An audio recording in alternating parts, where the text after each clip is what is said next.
Halftime, Nebraska 39, Purdue 33. For updates and analysis follow Journal and Courier Purdue sports reporter Nathan Baird on Twitter at @NBairdJake. Nebraska's three-point shooting keyed a late run that pushed the Cornhuskers to a 39-33 halftime lead over number 20 Purdue at Pinnacle Bank Arena. Cornhuskers forward Jack McVay has made 4 of 5 from behind the arcade. 3 of those came in the final 5 minutes of the half as Nebraska pushed its advantage to as much as 8 points. Caleb Swanigan's 7 points, 9 rebounds, and 3 assists lead Purdue, but he also has 3 turnovers. Isaac Haas has 9 points and 4 rebounds.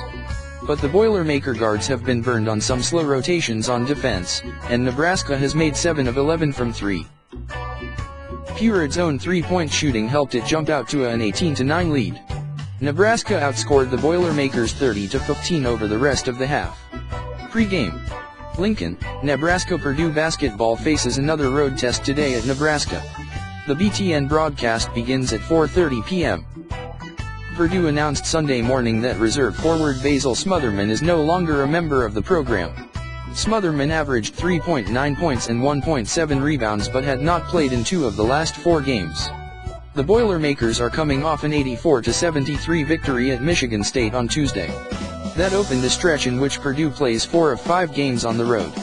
Nebraska has lost 5 straight games, including Thursday's 73-61 loss at Northwestern. Starting 5. 1 in immediate, game-specific terms, Smotherman's departure may not impact the Boilermakers.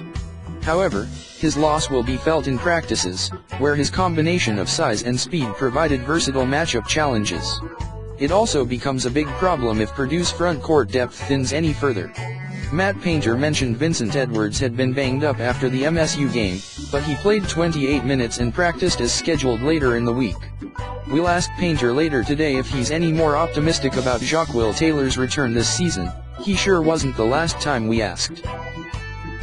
2. Purdue has to contain Glenn Watson and Ty Webster, plain and simple. Partially due to three-point shooting, 41%, Watson is the one who seems capable of a more explosive afternoon if he gets going. Both typically get their points, but the Boilermakers must make them work for them. 3. Purdue is the number 1 defensive rebounding team, by percentage, during Big Ten play. Nebraska is last. Assuming it doesn't doom itself with turnovers, the Boilermaker frontcourt should control that battle underneath. For following up, expect Purdue to try to emphasize that post presence by getting the ball to Isaac Haas. The Cornhuskers can't really afford foul trouble inside. 5. Yes, Nebraska has lost 5 straight, but 2 of those came by a single point. This is also the same team that won at a full-strength Indiana and Maryland, before the Huskers lost Ed Morrow to injury. The larger point, don't take anything for granted.